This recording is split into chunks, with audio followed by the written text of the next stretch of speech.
Saya Cornelius Ginting, selamat datang di Forex Desa. Dalam channel ini Anda akan mendapatkan berkat firman Tuhan untuk rohani Anda.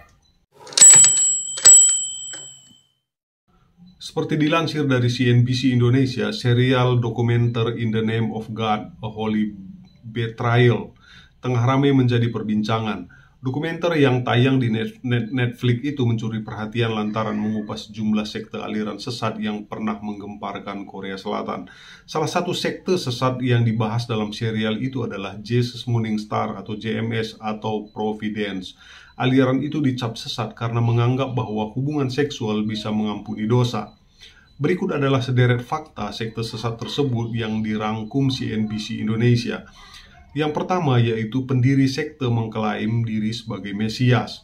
Nah, Jeong Meong Seok lahir pada tahun 1945. Artinya pada tahun 2023 ini dia berusia 77 tahun. Ia mendirikan sebuah gerakan keagamaan yang bernama The Providence.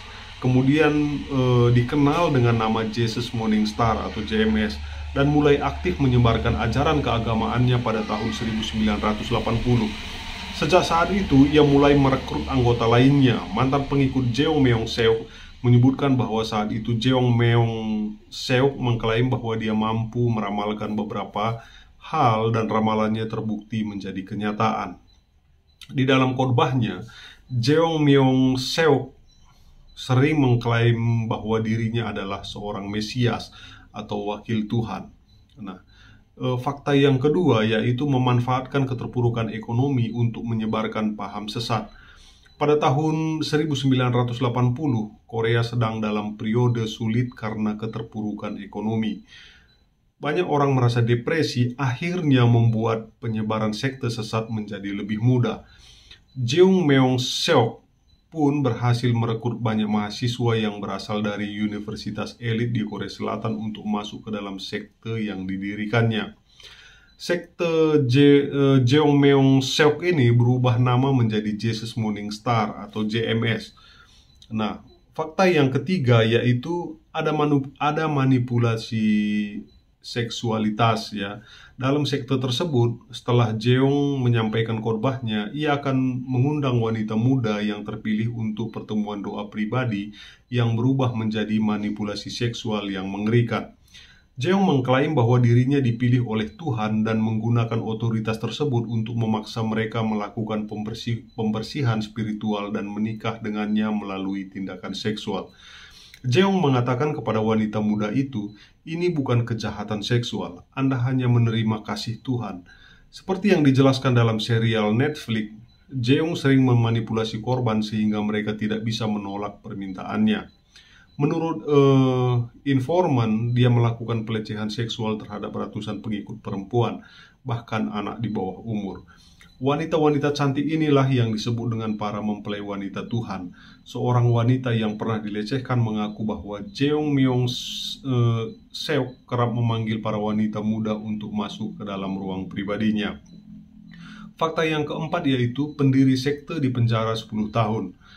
Jung Myung Suk, mungkin begini kali bacanya ya, Jung Myung Suk sempat dipenjara 10 tahun karena kasus pemerkosaan dan kekerasan seksual terhadap 4 wanita pengikutnya pada 2009.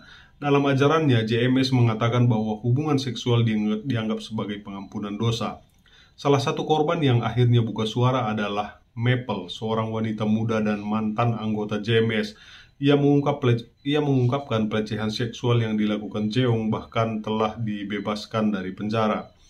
Jeong Meong Suk tidak mungkin Mesias dan JMS bukanlah tempat yang sesuai kehendak Tuhan, tegas Maple yang mengutip dari Korean Bingle Selasa pada tanggal 7 bulan 3 ya 2023. Maple mengaku mengalami penderitaan dan trauma akibat kejahatan itu. Namun ia akhirnya berani mengungkap penderitaan yang selama ini ia alami. Yang kelima yaitu sekte masih aktif dan berkegiatan diam-diam. Saat ini Jeong Meong Suk masih hidup. Pada tahun 2018 ia dibebaskan dari penjara dengan pembebasan bersyarat dan menggunakan gelang kaki elektronik. Disebutkan bahwa Jeong Meong Suk dengan para pengikutnya masih aktif berkegiatan secara diam-diam. Fakta yang keenam yaitu penayangan serial Netflix terganjal pengadilan. Penayangan serial dokumenter In the Name of God, A Holy Betrayal di Netflix yang menceritakan sekte sesat tersebut sempat mundur dari jadwal aslinya karena terganjal proses yang masih berlangsung di pengadilan. Namun pada akhirnya Netflix dan stasiun televisi Korea Selatan MBC berhasil memenangkan masalah hukum atas kasus dokumenter tersebut. Pengadilan Distrik Barat Seoul menolak bantuan JMS karena menemukan bahwa program tersebut dibuat dari banyak sumber objektif dan subjektif. Fakta yang ketujuh yaitu ada keluarga dari artis K-pop yang diduga menjadi jemaat sekte ini. Warganet menduga bahwa keluarga penyanyi Kyungyun dari grup K-pop DKZ ya diduga menjadi jemaat sekte aliran sesat JMS. Isu ini berawal dari unggahan warganet yang membagikan alamat tempat-tempat yang diduga berafiliasi dengan sekte yang dipimpin Jung Myung Suk tersebut.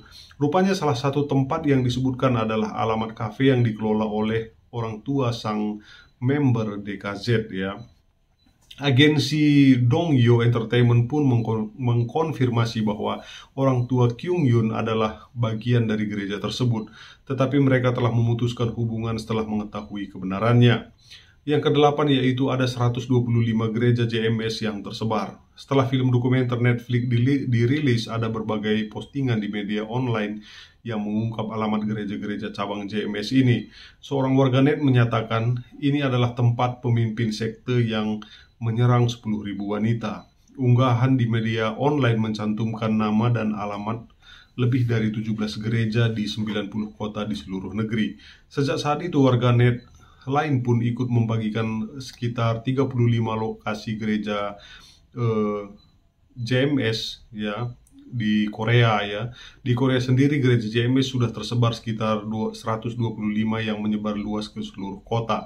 Para korban juga mencantumkan penjelasan rinci tentang logo gereja yang dipajang di lokasi-lokasi tersebut. Oke, saya Cornelius Ginting mengucapkan terima kasih.